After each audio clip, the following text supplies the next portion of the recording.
Hey there. Hi, Tobias. How are you? It's so great to see your beautiful face. And thanks so much for doing an Audacy check in with us. It is what a wonderful time. My name is Taryn Daly, and I'm so excited about all things Ghost right now. You guys have had a year of obviously a little bit quiet, but there's been a lot of buzz. And now we finally kind of know what you guys have been up to during pandemic life. And the first taste of what you've been working on this new song Hunter's Moon. I even wore my moon earrings. Um, Mm, Very exciting. So congratulations on being back out and doing things and giving new music to the fans that have been so hungry for it for so long. thank you. Thank you. It feels very Yeah. good. I'm very happy of, uh, you know, with being back. Feels very nice after this long uh, dormancy. And I believe you guys played a show. You had a show back in I think March of 2020 that was kind of the last show before everything shut down. So when you're hitting the road with Volbeat and playing these like massive stadiums, how do you even get ready at this point when it's been that long since any of us have been able to do anything? I mean, right now I haven't been on a plane for such a long time. So it's, I mean, the last time I traveled, like abroad, I flew someplace was after Mexico. I flew to LA to work on. Actually, I was there working on Hunter's Moon. um, last show I saw was I went to the Hollywood Palladium and went to see Opeth, Oh yeah. and then I flew home after a few days from there, and that was I mean just when everything just shut down and everything was. So I mean, we got out in the exactly the right time. We had already sort of finished our tour cycle and all that. And fast forward to now, I've I drive, I drive a lot, so I've been out, on sort of trips, but that has been in Sweden, and I have this trip coming up now next week, flying to London, and it feels almost like when I was a kid, and I was like, I feel anxious about, like, how do you do this? Like, how do you the plane, and what do you have to bring? Like, Yeah. whereas in Well, what can I not usually, bring? yeah, and usually, I mean, it's the last 10 years I've almost nonstop. There's always been like a bag half packed in the inside the door, and I just sort of quickly just oh well, yeah, and then whatever I forgot, I would just buy it at the airport or something. It's like very very loosely. Uh, the only thing I really need to have is passport and my migraine medicine, and that's the rest is doable. But that is You can also wing it. like comes that yeah, but that comes with the speed of doing things. But now as that has sort of gone down, it's I'm sure it's it can be awakened, but I'm not really there yet.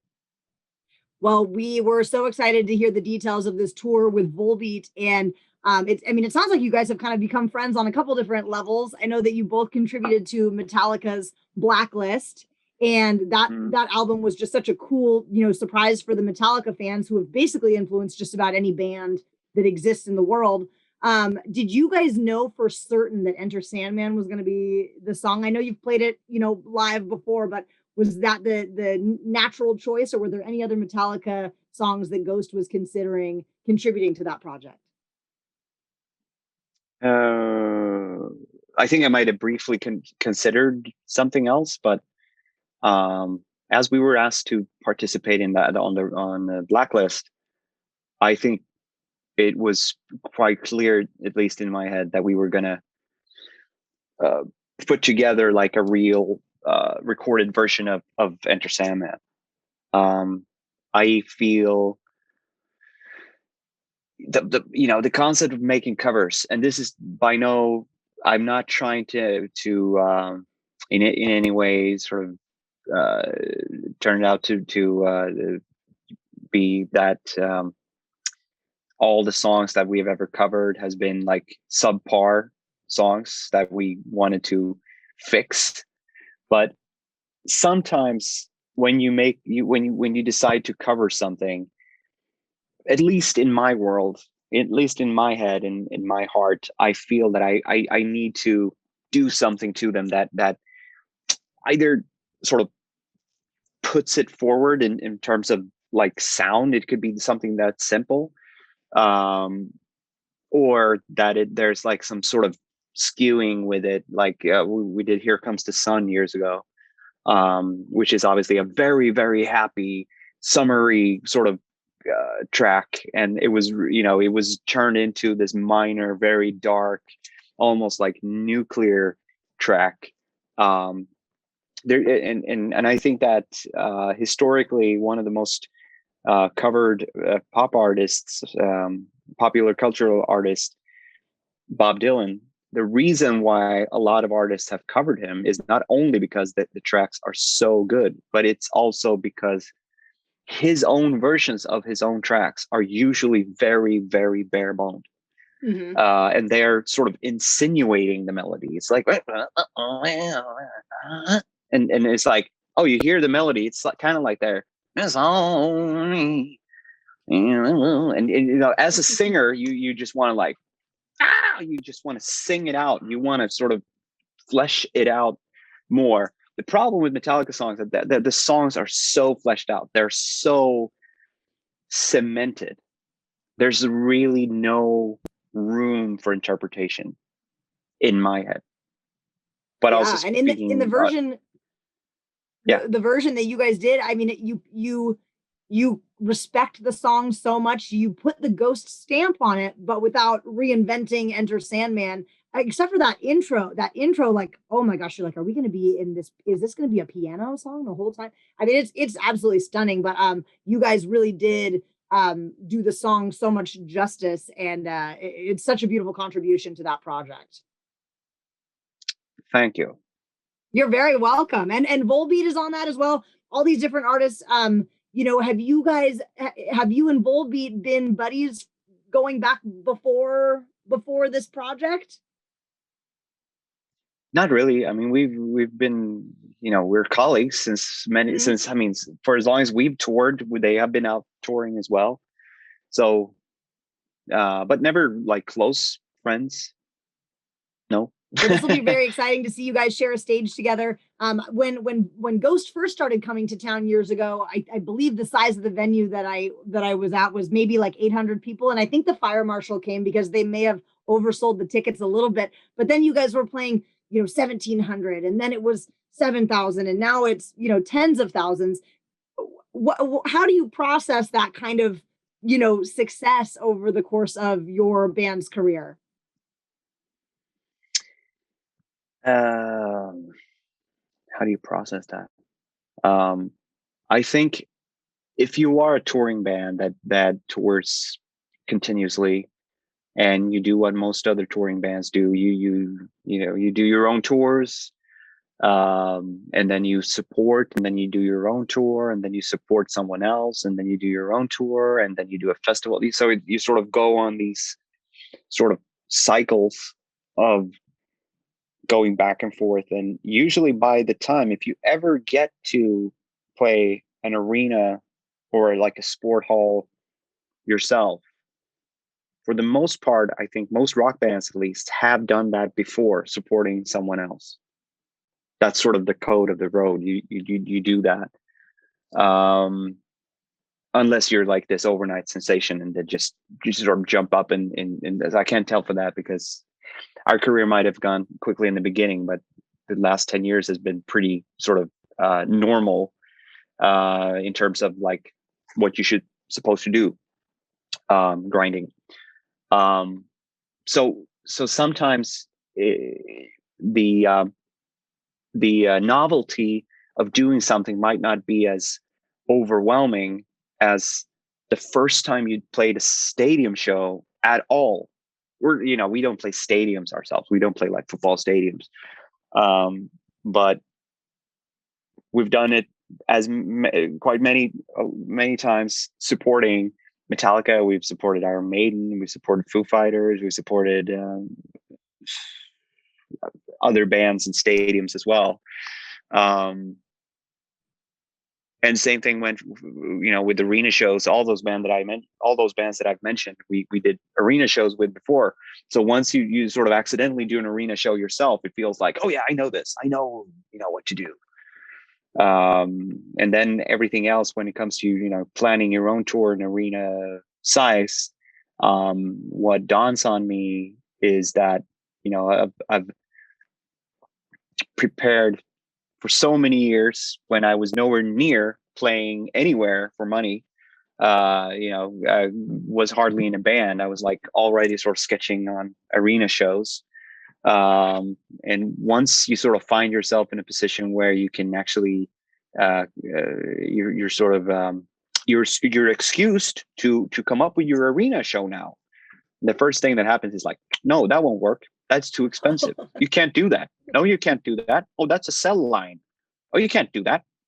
No. Fire marshal has to approve that. And it was like, what the fuck? It's like, come on, you're shitting on my dream.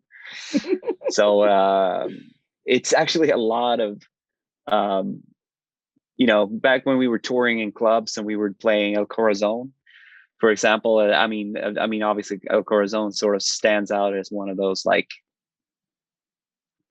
we can't do anything here. Low ceilings.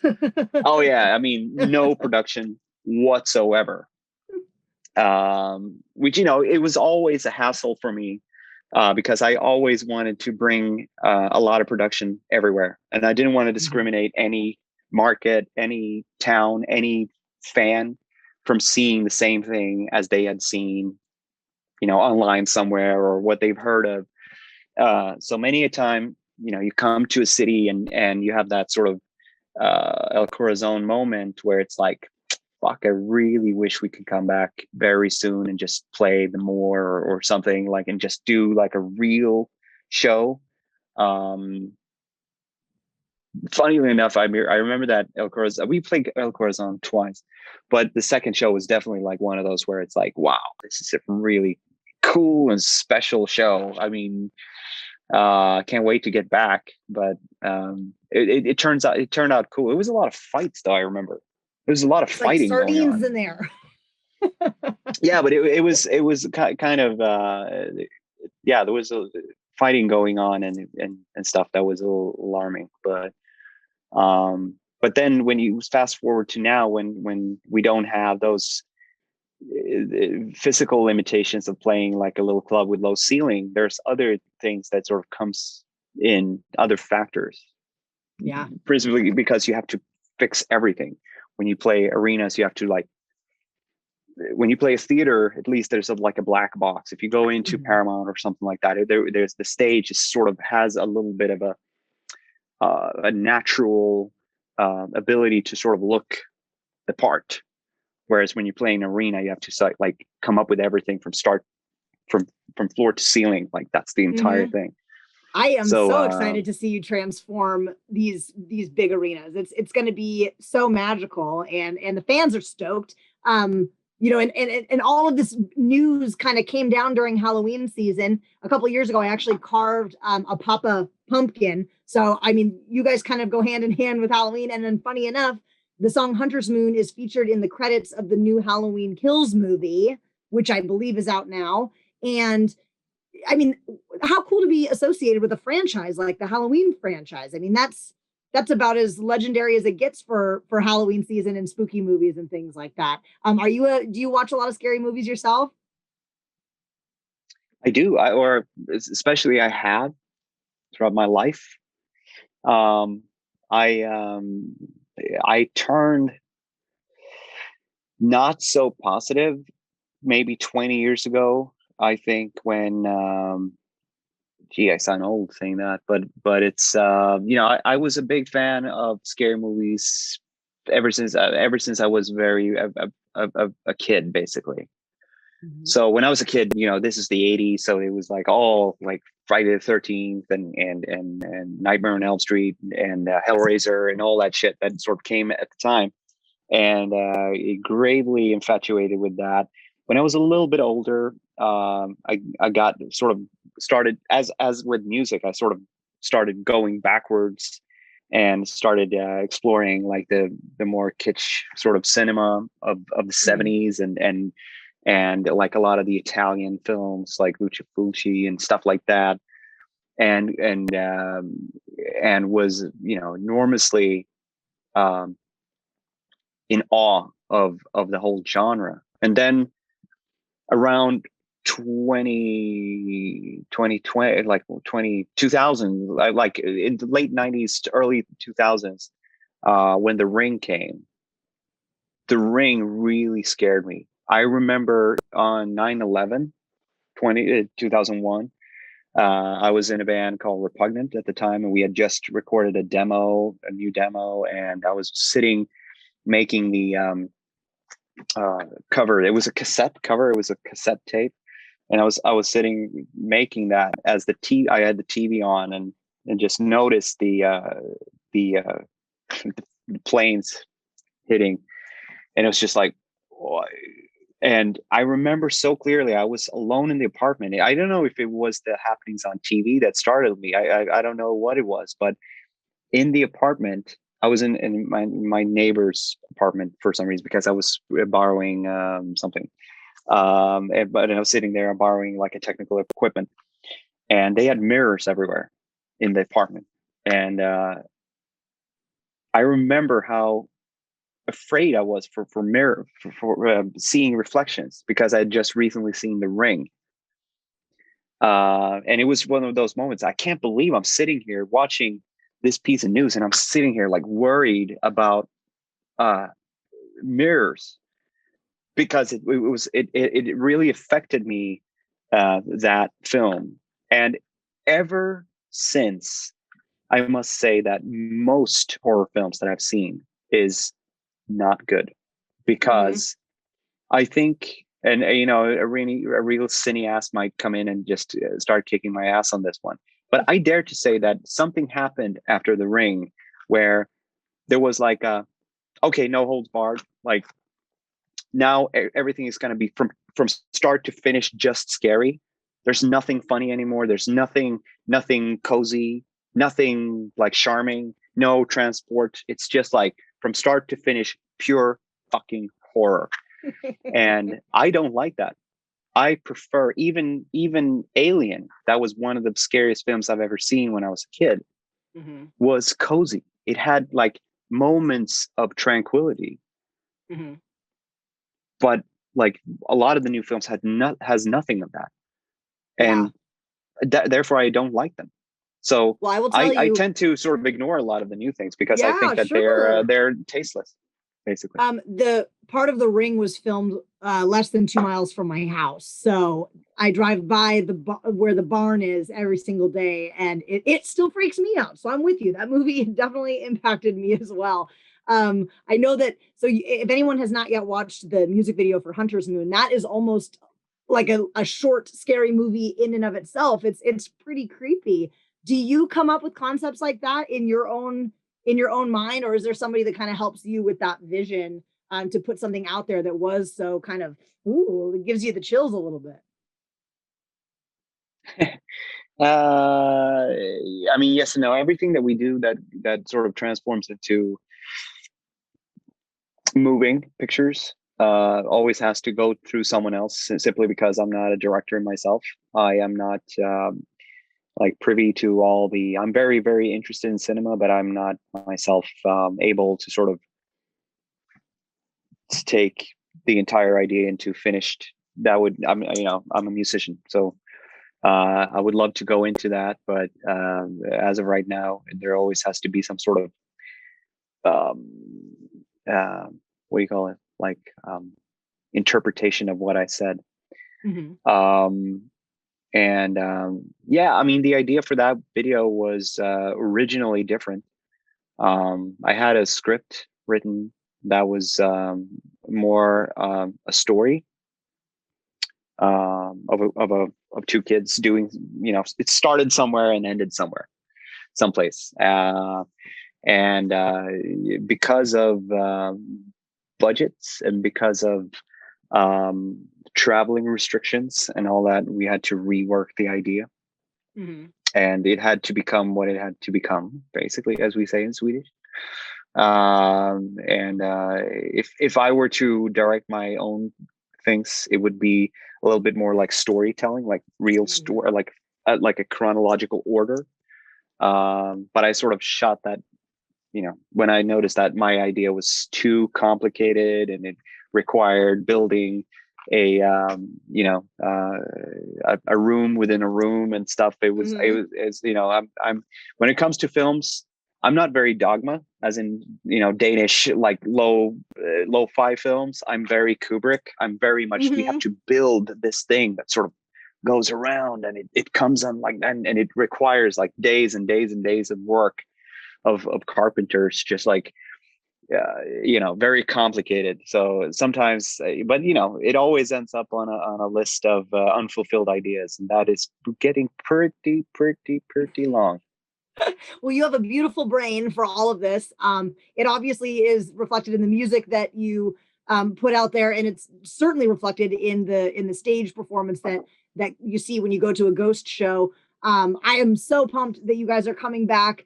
And I know there's new music on the horizon. I know we're not really talking about it, but let me tell you, as a personal fan and all the fans that I know, we cannot wait to hear more. Hunter's Moon is just like, like a dangling of the carrot. And this is a really exciting time to be a Ghost fan. So I just wanted to say thank you so much for being wonderful. I cannot wait to catch you guys when you come through town. And please keep in touch with all the Audacy fans of Ghost. Thank you very much for having me. I'm really looking forward to come back to Seattle. Right on, Tobias. Thanks so much. We'll see you next time. Thank you. Bye-bye.